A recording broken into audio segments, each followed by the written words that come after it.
नमस्कार, कमाई का वायदा में आप सभी का स्वागत है। मैं हूं सुमित और एक दिन का ब्रेक जो कल है उससे ठीक पहले आप सभी को बहुत बहुत शुभकामनाएं।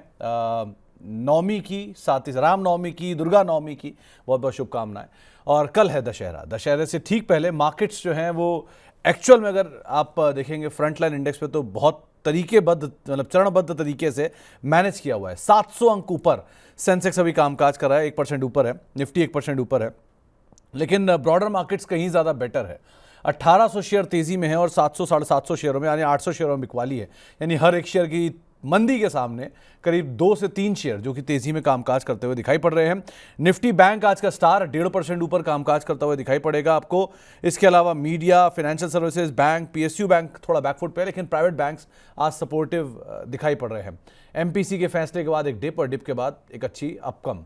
आप ये कह लीजिए कि जो अनुमान था बाजार को कि शायद ब्याज दरों में एक कोई कटौती होगी, कटौती तो नहीं हुई, लेकिन हाँ जो कमेंट्री थी वो शायद थोड़ी बाजार को पसंद आई, जिसके दम पर खरीदारी देखने को मिल रही है।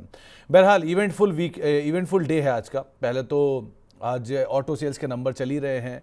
इसके अलावा आरबीआई की एमपीसी हो ही चुकी है। आज दिन भर अपडेट भी आएंगे, Q2 के अपडेट भी अब आज से शुरू हो गए आना। इसके अलावा जो पीएमआई के नंबर्स हैं ग्लोबली वो भी आते हुए दिखाई पड़ेंगे। एटीएफ के ऊपर भी फैसले आ गए, गैस प्राइसेस पे भी फैसले आ गए। और क्योंकि हम एक दिन का विलंब पे भी कल जा रहे हैं, छुट्टी पे भी जा रहे हैं, तो उससे ठीक पहले आज चाइना का मार्केट ही बंद है। तो ऐसा बहुत कुछ आज के दिन होता हुआ दिखाई पड़ रहा है।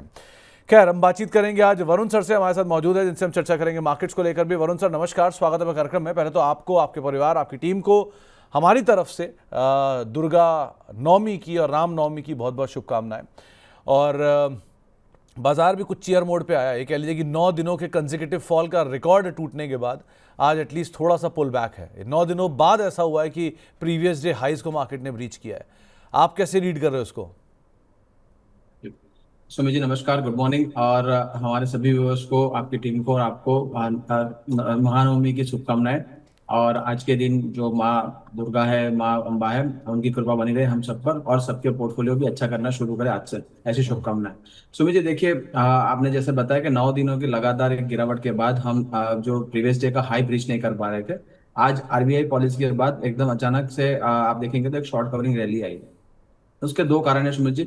हम जब 2 दिन से शो कर रहे हैं, लास्ट शो में भी बताया था कि मार्केट अब अपना जो लॉन्ग टर्म सपोर्ट है, जहां से काफी सारे इवेंट्स देख चुका है, 24,350 से लेके 500 का एक जोन है, वहां पर अप्रोच कर रहा है। और उसी जोन से देखेंगे तो कल के दिन भी एक हमें पैनिक लो लगा था, पर वो लो नहीं टूट पाया था और एक्सपायरी की वजह से थोड़ा फ्लैट बंद हुआ था, बट मार्केट ने अच्छा अपने को स्टेबल कर लिया था। दूसरा आप देखेंगे तो जो प्राइवेट बैंक्स है, जो हमने लगातार बात की थी कि वो पीएसयू बैंक सपोर्ट कर रही थी इंडेक्स को, बैंक निफ्टी को, बट प्राइवेट बैंक सपोर्ट नहीं कर रही थी, सपोर्टिव नहीं थी। तो आज देखेंगे तो प्राइवेट बैंक्स का पार्टिसिपेशन आया और उसी तर्ज पर जो प्राइवेट बैंक्स अगर चलना शुरू करता है तो इंडाइसिस में आप देखेंगे तो काफी अच्छा बड़ा मूव हमें मिलता है। निफ्टी थोड़ा सबड्यूड है, लेस देन 1% है, बट अच्छा आप देखेंगे तो 24,800 का लेवल कैप्चर करने की कोशिश कर रहा है। अगर ये जोन पर हम कैप्चर कर रहे हैं 24,800 के आसपास, तो 25,000 तक की भी जो लेवल्स है वो खुल वहां पर जाने की संभावना बढ़ सकती है। और आप देखेंगे तो निफ्टी आईटी हालांकि अपना जो प्रीवियस लो टूटा है बट वहां से रिकवरी करने की कोशिश कर रहा है। तो निफ्टी के दो बड़े इंजिन, बैंक निफ्टी और निफ्टी आईटी, अगर परफॉर्म करना शुरू करते हैं तो निफ्टी में एक अच्छा सा हमें मूव मिल सकता है। तो बैंक निफ्टी ने अपना काम कर लिया है, अब आई थिंक आईटी एक ओवरसोल्ड जोन में है, तो वहां से भी अगर आप वैल्यू बाइंग देख सकते हैं तो 34,200 के लेवल हम यहाँ से देख सकते हैं, तो 500 पॉइंट की एक तेजी यहाँ पर भी दिख रही है। तो निफ्टी मेरे ख्याल से आज के दिन अगर अपना जो गेन्स होल्ड कर रही है तो आगे के लिए 25,000 25,200 के लेवल्स भी हमारे लिए पॉसिबल है। तो निफ्टी तो ये निफ्टी बैंक ही ड्राइव करेगा यहाँ से आगे की तेज़ी को, या आपको लग रहा है कि कुछ सपोर्ट आएगा आईटी से? ऑटो सेल्स के नंबर्स भी आ रहे हैं और आईटी के अर्निंग्स भी नेक्स्ट वीक से शुरू हो जाएंगे, 8 तारीख से। सो क्या यहाँ से भी कुछ सपोर्ट की उम्मीद लगाएं हम? जी बिल्कुल। सुमित जी देखिए, निफ्टी बैंक जो है वो एक लीडर रहेगा आज की पॉलिसी के बाद। और आप देखेंगे तो पीएसयू बैंक तो ऑलरेडी बॉटम बना चुके हैं और एक अच्छे अप ट्रेंड में है। तो आज कोई भी अगर थोड़ी डाउनफॉल है तो यहाँ पर एक्यूमुलेट करने की चेष्टा करनी चाहिए और एक्यूमुलेट कर सकते हैं, क्योंकि हम लोग लगातार 2 वीक से बाद बोल रहे हैं कि निफ्टी जो पीएसयू बैंक इंडेक्स है इसे वहां पर एक अच्छा ब्रेकआउट है, वहां पर बाय ऑन डिप कर सकते हैं। दूसरी चीज, अब प्राइवेट बैंक का पार्टिसिपेशन मिल चुका है तो वहां पर भी एक ब्रेकआउट है। और निफ्टी आईटी भी एक ओवरसोल्ड जोन में है और सारे जो न्यूज नेगेटिव न्यूज है वो प्लेड आउट हो चुके हैं आई थिंक। तो यहाँ पर भी एक सस्टेनेबल आप अप्रूव तो नहीं बोल सकते, बट यहाँ पर एक अच्छा सा आप देखेंगे तो एक गिरावट अब अभी थम सकती है, यहाँ पर एक बॉटम बन सकती है। और आने वाले दिनों में यहाँ से हमें ओवरसोल्ड जोन से थोड़ा सा एक बाइंग भी देखने को मिल सकता है। तो यहाँ पर निफ्टी आईटी में भी आप देख सकते हैं, तो थोड़ा सा जो लार्ज कैप्स है जैसे इन्फोसिस है, टीसीएस है, वहां पर आप देखेंगे थोड़ा सा बाइंग मिलेगा। और निफ्टी आईटी में आप देखेंगे तो मिड कैप स्टॉक्स बहुत अच्छा कर रहे हैं। तो जो भी selective mid cap IT stocks है वहां पर भी हमें फ्रेश बाइंग मिल सकती है। तो शायद फ्रेश बाइंग वहाँ पर होते हुए दिखाई पड़े। और ये दो तीन हैवी वेट, जिसमें एक अगर रिलायंस, दूसरी तरफ आता है एचडीएफसी बैंक और तीसरा बजाज फिनेंस, इनको आप कैसे रीड कर रहे हो? ये कुछ हद तक सपोर्टिव तो हैं ये दोनों, बाकी दोनों रिलायंस की तरफ से कोई सपोर्ट नहीं है, अब क्या करें? जी सुमित जी, आप देखेंगे कल के सत्र में भी हमारी बात हुई थी रिलायंस पर। रिलायंस एक ब्रॉड रेंज में 1350 से लेकर 1430 के आसपास, और कल के दिन भी आप देखेंगे तो 200 एसएमए के आसपास एक सपोर्ट लिया, और आज के दिन करीबन ऑलमोस्ट 1% के आसपास प्लस है। तो रिलायंस एक रेंज में है। जब तक 1350 का लेवल नहीं टूटता तो रिलायंस में आई थिंक कोई प्रॉब्लम नहीं होनी चाहिए, और मार्केट को इसी तरह से जो लोअर रेंज पर सपोर्ट करता रहेगा। और अगर 1430 नहीं क्लियर कर पाए तो वहां पर एक रेजिस्टेंस है, तो वहां से थोड़ी सेलिंग प्रेशर हमें देखने को मिल सकती है। बट सामने आप देखेंगे तो बजाज फाइनेंस दोनों शेयर्स निफ्टी के अच्छे हैं, और वहां पर आप देखेंगे तो सस्टेनेबल बाइंग हमें देखने को मिल रही है। और बाकी जो निफ्टी के जो स्टॉक्स है वहां पर भी आप देखेंगे तो एक अच्छा सा फॉर्मेशन है, या अपने जो लॉन्ग टर्म सपोर्ट जोन से वहां से ही हमें बाइंग देखने को मिल रही है। तो निफ्टी में भी आप देखेंगे, जैसे हम बात कर रहे हैं, निफ्टी आईटी में भी थोड़ी खरीदारी देखने को मिल रही है, और निफ्टी अभी कंफर्टेबली 24,800 के लेवल पर ट्रेड करना शुरू कर दिया है। चलिए अब जरा कुछ सवालों को भी शामिल कर लेते हैं। वरुण सर, पहला सवाल आया है मनोज गुप्ता साहब का, ये पूछ रहे हैं क्या केनरा बैंक में अभी खरीदारी करनी चाहिए? Canara bank already PSU bank की तेजी में चला था, आज ब्रीदर ले रहा है, तो क्या ये ब्रीदर में बाय करें या अवॉइड करें अभी? नहीं नहीं, बिल्कुल सुमित जी, कैनरा बैंक में खरीदारी करनी चाहिए। कल के सत्र में आप देखेंगे, या मंथली कैंडल आप देखेंगे सितंबर सीरीज की, तो काफी अच्छा ब्रेकआउट दिया, और अपना जो प्रीवियस जो हाई था 122 उसके ऊपर क्लोजिंग दिया है मंथली कैंडल ने। तो बिल्कुल आप देखेंगे तो इंटर टाइम फ्रेम पर जो भी करेक्शन अपॉर्चुनिटी आती है 115 तक की, वहां पर आपको अक्यूमुलेट करना चाहिए। यहाँ से कैनरा बैंक के टारगेट काफी ऊपर है, और बहुत ही अच्छे स्ट्रक्चर वाइज मैनर में स्टॉक ट्रेड कर रहा है। तो बिल्कुल आप बाय ऑन डिप बिल्कुल स्ट्रेटेजी कर सकते हैं कैनरा बैंक में। तो बाय ऑन डिप्स की रणनीति आप ले सकते हैं। लाइकवाइज एक सवाल आया है एक्सिस बैंक पर, 1180 की कॉल ले रखी है 21 रुपए के दाम पे, आज मोमेंटम भी मिल रहा है, क्या किया जाए?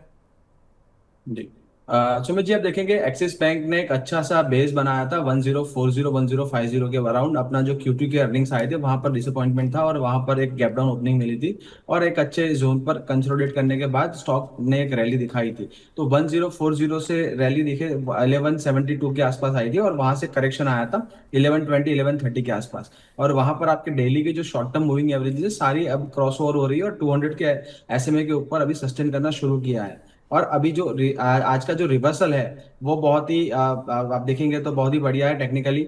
और एक आप बोलेंगे कि जो मॉर्निंग स्टार है, आप बोलेंगे इवनिंग स्टार की एक पैटर्न बनाई है, तो यहाँ से हमें एक तेज अपमूव देखने को मिल रहा है। तो बिल्कुल 1180 का अगर कॉल है तो हो सकता है एक जो मंथली एक्सपायरी का अक्टूबर का होगा, तो यहाँ पर थोड़ा सा डिके हो सकता है।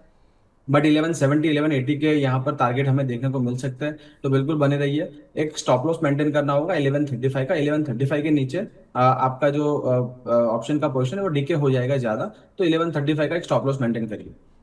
1135 का एक स्टॉप लॉस आप फ्यूचर में या स्पॉट पे मेंटेन करिएगा, और उसके हिसाब से अपनी कॉल को आप देखिएगा। एक और सवाल आया है इंडियन बैंक को लेकर भी, इन्होंने इंडियन बैंक की पोजीशन लॉन्ग कर रखी है, और 740 की कॉल इन्होंने लेने की इच्छा बताई है।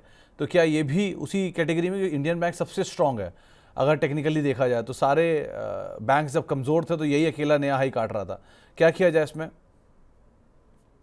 Sumit ji, I think stock थोड़ा सा ज्यादा रन अप हो चुका था। अगर आपके पास कैश में या फ्यूचर्स में पोजीशन है तो कोई प्रॉब्लम नहीं, बट ऑप्शन साइड क्या है कि 740 का जो कॉल है यहाँ पर थोड़ा सा करेक्शन डीपन हो सकता है, करीबन 720 के आसपास के हमें लेवल देखने को मिल सकते हैं। जो एक अभी आप देखेंगे तो रिसेंटली एक ब्रेकआउट मिला था 720 के जोन से, तो वहां तक स्टॉक जा सकता है। तो आपके एक रिस्क रिवॉर्ड आपका जो एक मेंटेन करके चलिए, क्योंकि नेकेड ऑप्शंस में इसीलिए हम लोग अवॉइड करते हैं कि नेकेड ऑप्शन मत करिए, क्योंकि जब स्टॉक थोड़ा सा साउथवर्ड चलता है तो यहाँ पर डीके ज्यादा होता है। तो बिल्कुल अभी भी 730 732 के लेवल्स पर अभी होल्ड कर रहा है। हो सकता है यहाँ से एक रिवर्सल हमें मिल सके। अगर आज के दिन में 730 के नीचे क्लोज आता है तो 720 715 तक के लेवल आ सकता है। वहां पर व्यूवर को शायद लॉस हो सकता है। तो आप एक अपना रिस्क रिवॉर्ड बना के चलिए। तो आपको एक राय दी गई है, आप उसको अकॉर्डिंगली फॉलो कर सकते हैं।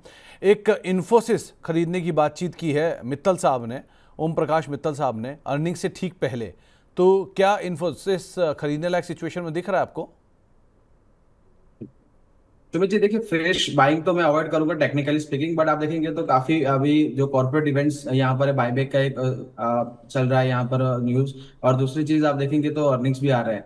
तो जो बायबैक के न्यूज आए थे उसी जो लेवल पे इन्फोसिस था 1420 के आसपास, उसी जोन में आपको यहाँ पर इन्फोसिस मिल रहा है। अगर आपका लॉन्ग टर्म का व्यू है और आप बायबैक भी टेंडर करना चाहते हो तो बिल्कुल यहाँ पर आप ऐड कर सकते हैं। और जो टारगेट्स है यहाँ से वापस 1500 1550 के बन सकते हैं। बट अगर आपका शॉर्ट टर्म व्यू है तो आपको 1420 का एक स्टॉप लॉस मेंटेन करना जरूरी है। तो लॉन्ग टर्म शॉर्ट टर्म दोनों तरह के व्यू आपको बता दिए गए हैं इन्फोसिस को लेकर। अखिल साहब पूछ रहे हैं कि क्या वेदांता के फ्यूचर में लॉन्ग साइड पे पोजीशन बनाई जा सकती है? कल मेटल टेलविंड में था, आज कैसे देख रहे हो आप? जी, वेदांता बिल्कुल एक सुमित जी एक फ्रेश ब्रेकआउट यहाँ पर मिल रहा है हमें। और 455 के स्टॉप लॉस के साथ यहाँ पर आपको खरीदारी करनी चाहिए। आज का एक डिप मिला है, उसे हम इस्तेमाल करेंगे बाय ऑन डिप के लिए। और यहाँ पर अच्छे ब्रेकआउट दिख रहे हैं। 455 456 के आसपास एक रेजिस्टेंस जोन था। और इस स्टॉक ने काफी अच्छे प्राइस एक्शन के साथ यहाँ पर ये जो ब्रेकआउट दिया है, तो करीबन 471 से यहाँ पर एक करेक्शन देखने को मिला है। बट अपने डेली के 24 ईएमए पर एक सपोर्ट लेने की कोशिश कर रहा है। तो बिल्कुल 455 450 के एक क्लोजिंग स्टॉप लॉस के साथ आप यहाँ पर बने रह सकते हैं। आपका एक रिस्क रिवॉर्ड मेंटेन कर लीजिए। यहाँ पर आने वाले दिन में 475 और 485 के लेवल भी आ सकते हैं, ऐसा लग रहा है। 475 485 के जोन गोइंग फॉरवर्ड शायद खुलते हुए दिखाई पड़ेंगे, तो इस पार्ट को भी आप एटलीस्ट ध्यान रखना। इसके अलावा कुछ और सवालों में एक सवाल है एंजल ब्रोकिंग को लेकर। ये 2075 के जोन्स के आसपास है। ये आपको लग रहा है कि 2075 सॉरी जाने के चांसेस दिख रहे हैं आपको? और 3000 दूसरा जोन, क्योंकि जो मार्केट की सिचुएशन है इसमें वॉल्यूम तो डिप होना चाहिए आइडियली, तो ये क्वार्टर के नंबर में या नेक्स्ट क्वार्टर के नंबर में दिखेगा। आप कैसे देख रहे हो इसे? जी, सुमित जी आप देखिए, जो कैपिटल मार्केट स्टॉक्स है वहां पर सेबी ने जब वीकली एक्सपायरी पर कब करना शुरू किया, और आप देखें लास्ट ईयर अक्टूबर से ही हमें जो रेगुलेटर से थोड़े से या एक्सपायरी पर कब्स देखने को मिले थे ऑप्शन साइड्स। तो यहाँ पर जो अपना जो जो भी इंडाइसिस अपना जो ब्रोकर साइड आप देखेंगे तो वहां पर एक वॉल्यूम का डिप आपको देखने को मिलेगा। कल भी एक आप प्राइवेट ब्रोकर का एक नंबर्स देखेंगे, वहां पर भी उनका ब्रोकरेज रेवेन्यू में 40% का डिप था। तो बिल्कुल यहाँ पर डिप तो देखने को मिल सकता है। बट आप देखेंगे एंजल ब्रोकिंग 2000 2050 के लॉन्ग टर्म सपोर्ट के आसपास ट्रेड कर रहा है। करीबन 2149 अभी चल रहा है। तो एक लॉन्ग टर्म सपोर्ट के आसपास यहाँ पर ट्रेड हो रहा है। तो 2050 का एक स्टॉप लॉस मेंटेन करिए अगर आपके पास पोजीशन है ऑलरेडी।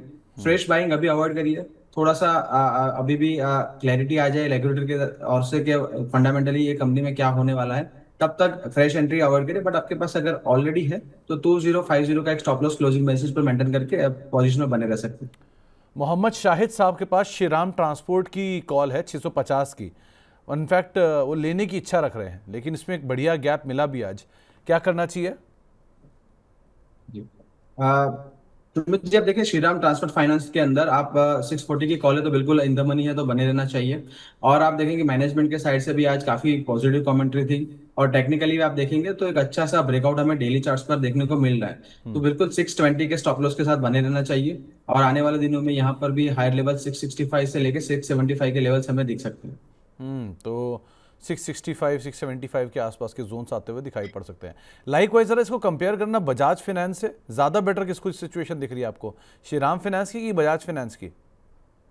जी, सुमित जी बजाज फाइनेंस का चार्ट काफी बेटर है। आप देखेंगे तो अपना 52 हाइक अभी ही 1030 के आसपास अभी करके आया है। और यहाँ पर आप देखेंगे तो कंज्यूमर ड्यूरेबल्स की एक जो भी जीएसटी रेट करने घटाने के बाद फंडामेंटल साइड भी बजाज फाइनेंस को काफी एक टेलविंड मिलेगा। तो बिल्कुल बेटर पॉइज्ड है Bajaj finance. But Shriram transfer आप देखेंगे तो वहां पर 52 हाई के लिए अभी भी 15-20% का रैली यहाँ पर अवेलेबल है।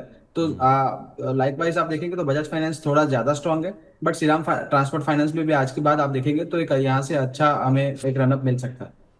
एक सवाल अभी आया है केनरा बैंक पर, इन्होंने फ्यूचर होल्ड कर रखा है। अभी थोड़ी देर पहले सवाल भी था, लेकिन इन्होंने खरीदारी नहीं की हुई, इन्होंने होल्ड कर रखा है। तो अब ये पूछ रहे हैं कोई स्टॉप लॉस या टारगेट इस पोजीशन में आप देख रहे हो क्या? जी।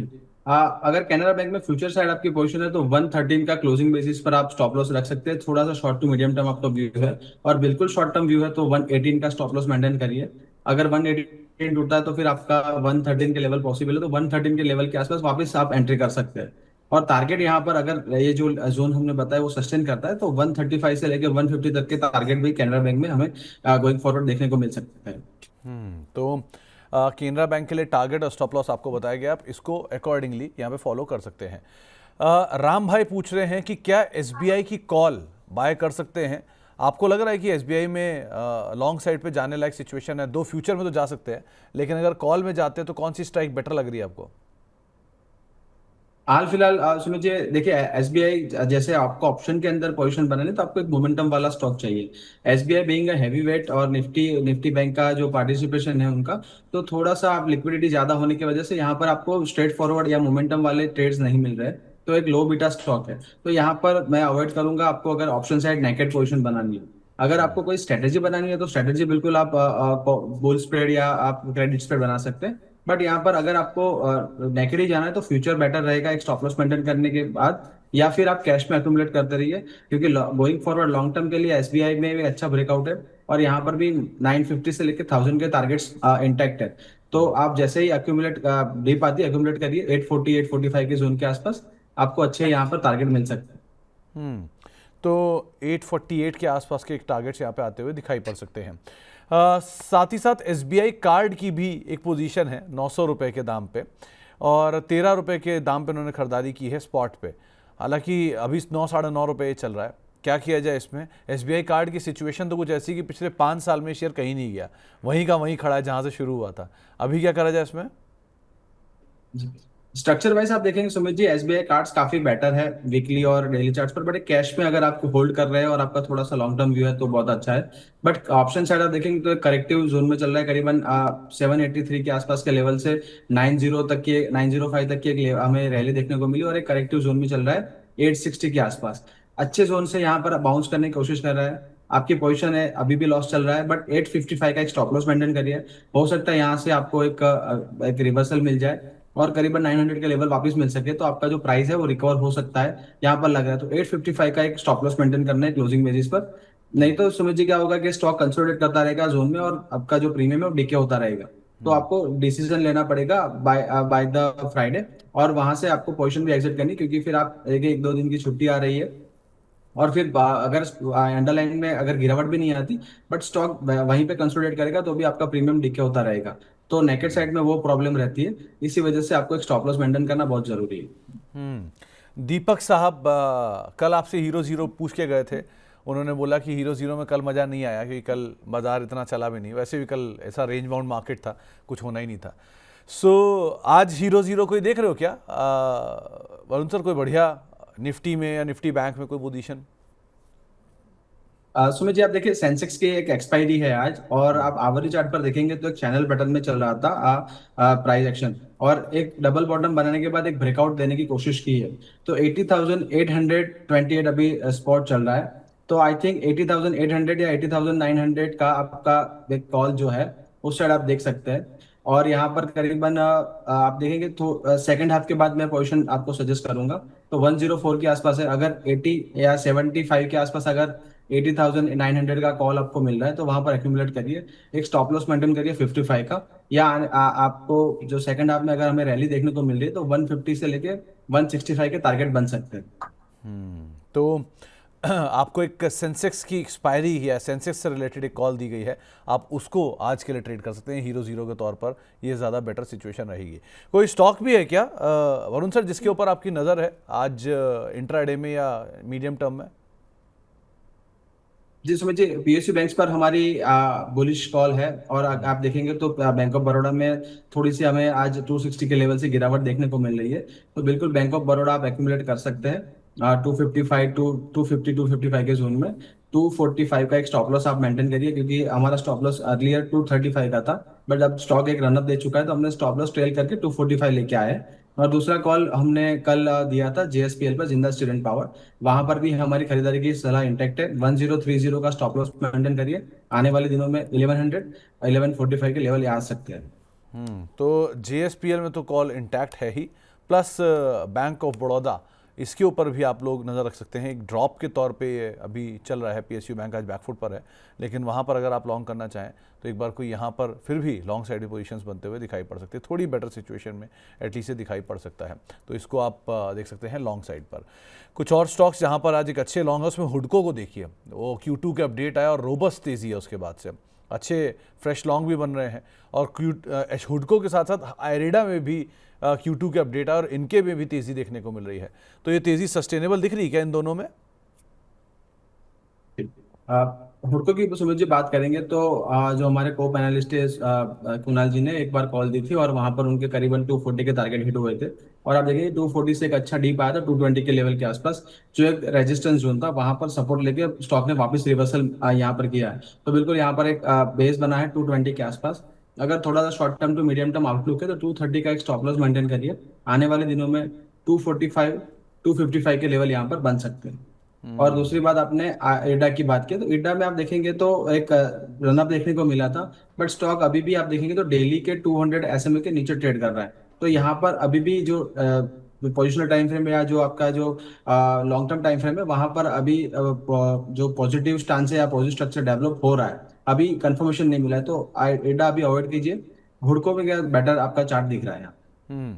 और एक फोर्टिस हेल्थ केयर को और देखो, एक तरफ तेज़ी थी, तेज़ी के बाद हल्का हुआ, फिर वापस रफ्तार ले रहा है और आज फ्रेश लॉन्ग यहाँ पर भी बन रहे हैं। इसको आप क्या रीड कर रहे हो? जी सुमित जी, हमारे व्यूवर की एक बार हमारे क्वेश्चन था 960 970 के आसपास, और हमारी सलाह रही थी कि 920 के आसपास आप एक बार एक्यूमुलेट करिए। अगर वहां पर डीप मिलती है तो बिल्कुल एक अच्छा स्ट्रॉन्ग स्ट्रक्चर है और यहाँ से आपको अच्छी तेजी मिल सकती है। तो देखिए बिल्कुल उसी तर्ज पर 920 930 के आसपास एक सपोर्ट लिया है फोर्टिस ने, और यहाँ पर एक फ्रेश ब्रेकआउट स्टॉक दे रहा है। तो बिल्कुल आप 945 के स्टॉप लॉस के साथ बने रह सकते हैं अगर आपकी पोजिशन है, या फ्रेश लॉन्ग भी आप इनिशिएट कर सकते हो 945 के आसपास। 1050 तक के लेवल यहाँ पर दिख सकते हैं, जो एक अच्छा सा स्ट्रॉन्ग ब्रेकआउट आज के दिन में देखने को मिल रहा है। वरुण सर, आप कार्यक्रम में शामिल हुए, आपका बहुत बहुत शुक्रिया। जाने से पहले कोई डिस्क्लेमर? जी सुमित जी, आज जो हमने जो भी स्टॉक्स डिस्कस किया वो मेरी पर्सनल कोई पोजीशन नहीं है। कंपनी या कंपनी के मॉडल पोर्टफोलियो का पार्ट हो सकते हैं। सिक्योरिटीज मार्केट है सब्जेक्ट टू मार्केट रिस्क, तो आप कोई भी ट्रेड करिए, अपने फाइनेंशियल सलाहकार जो इमीडिएट है उनसे बात करिए, क्या लॉस है, क्या प्रॉफिट है और क्या मार्जिन लग रहा है, वो जानना बहुत जरूरी है आपके फाइनेंशियल वेलबींग के लिए। और past performance does not guarantee any future outlook, वो ध्यान में रखें। सभी को महानवमी की शुभकामनाएं। चलिए, बहुत बहुत शुक्रिया सर, और एक बार फिर से आपको, आपके परिवार को महानवमी और दशहरे की बहुत बहुत शुभकामनाएं। इसी के साथ ही अब इस कार्यक्रम को ही समेटेंगे। एक ब्रेक का वक्त है, ब्रेक के उस पार लौटेंगे और आगे भी खबरें रहेंगी, लेकिन 1 बजे आपसे मुलाकात करते हैं अंशुल जैन के साथ और बातचीत करते हैं आपके सवालों पर। ब्रेक के फिलहाल जल्दी लौटेंगे। नमस्कार।